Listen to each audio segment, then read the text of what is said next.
पुरा ल यसपालि गेममा चाहिँ आमाहरूले चाहिँ बाबाहरूको बेलुन फुटाल्ने सधैँ कति आमाको फुटाल्ने आज चाहिँ बाबाको ल हाम्रो आमाहरू रेडी हुनुहुन्छ उता फर्केर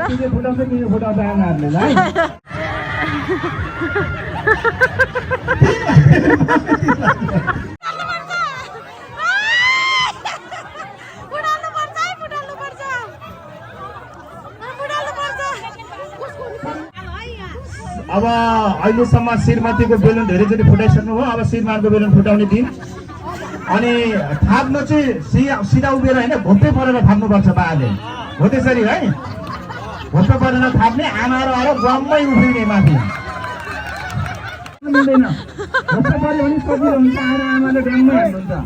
हाम्रो बाबाहरू हुनुहुन्छ पुरा ल यसपालि गेममा चाहिँ आमाहरूले चाहिँ बाबाहरूको बेलुन फुटाल्ने सधैँ कति आमाको फुटाल्ने आज चाहिँ बाबाको ल हाम्रो आमाहरू रेडी हुनुहुन्छ उता फर्केर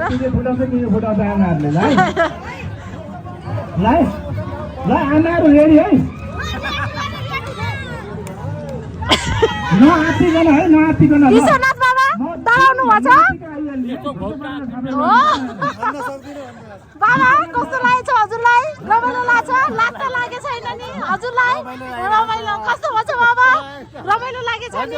लाज नमान्नु है लाज नमान्नु न लाज ल है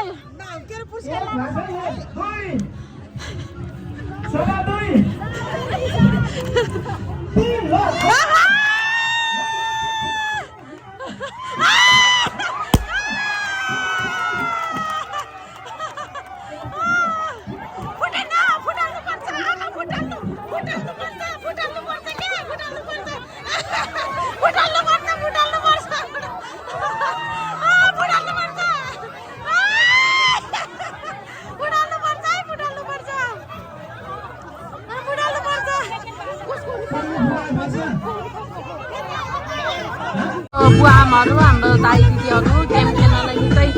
तडपडमा हुनेछ गेम चाहिँ अब हामी सुरुबाट देखाउनेछौँ सबैजना बसेर हेरिराख्नु भएको छ ल सबैजना हेरेर बस्नु भएको छ गेम खेल्नु ल हेर्नु हाम्रो बुवा आमाहरू उहाँहरूलाई गेम खेल्नलाई एकदम तडपड गर्नु रमाइलो छ हात उठाउनु त ल राम्रोसँग चल्नु है फुट्नु पनि भएन बेलुन फेरि तपाईँको बेलुन फुट्यो अथवा खसिहाल्यो भने तपाईँ इमान्दारीपूर्वक साइड लागेर बस्नु होला फेरि समातेर टिपेर नभाग्नु होला है ल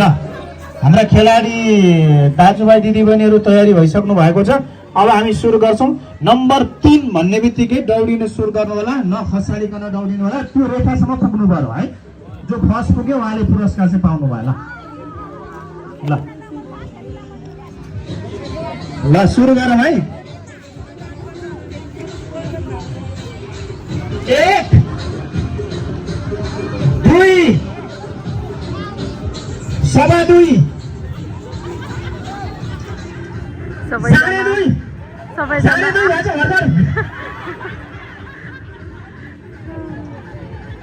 सबैजना भाग्नलाई रेडी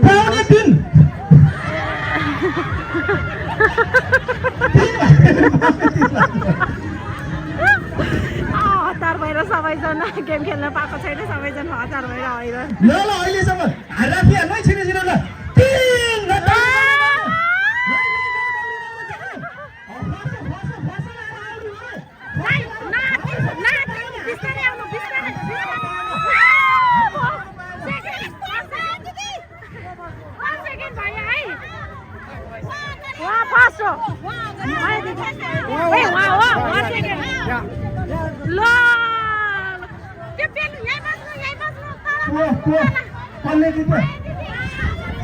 माया दिदीले लाउरे चोक सेन्टरबाट पुरस्कार जित्न सफल हुनुभयो ताली बजाउनु सबैजनाले लाउरे चोकलाई अघि चनाउली अहिले लाउरे चोकलाई बराबरी भन्छ है लाउरे चोक पदमले जित्न सफल भयो